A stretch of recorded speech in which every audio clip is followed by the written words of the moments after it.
سوات کې یوه بله سندرغاړې مینا څنګه او ولې ووژل شوه. سلامونه ګرانو کتونکو، د مطلب تر شیر کې د وړاندیز زموږ چینل سبسکرایب کړئ.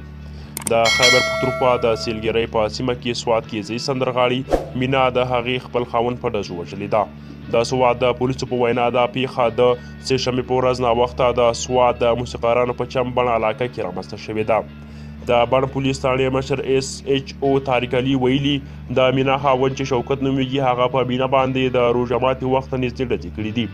د پولیس افسر په وینا په سمدستي ډول د پیښې علت نه دی معلوم شوی او شوکت د موقع څخه په تېښته کې بریالی شوی دی.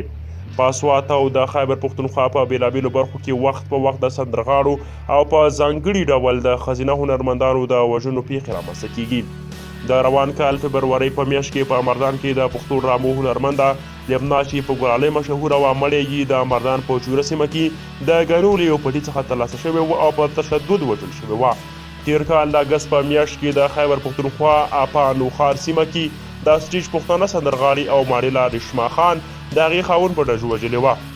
تېر کال د فبرورۍ په میاشت کې هنرمنده سنبل په مردان کې وژل شوي. له دغه وړاندې په فبرورۍ کې بله هنرمنده برېښنا په پېښور کې سره د پلار وژل شوې وه.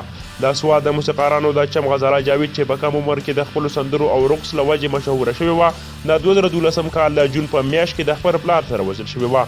تاسو پاکستان کې بیا خاص حال ته د پښتنو سیمه کې دې مرګونو ته په کومه سترګه ګورئ؟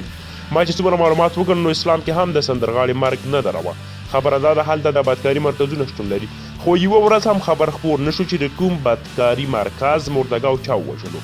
خپل نظرونه مو راته کومنټ کې ولیکئ. نو ملګرو که چېرته مو دغه ویډیو خوښ شوي وي لایک یې کړئ او د خپلو دوستانو سره شریک کړئ او د لا ښکلو جذابو په زړه پورې معلوماتو لپاره مهرباني وکړئ زموږ چینل همدا اوس سبسکرایب کړئ. تر بلې ویډیو د الله په امان.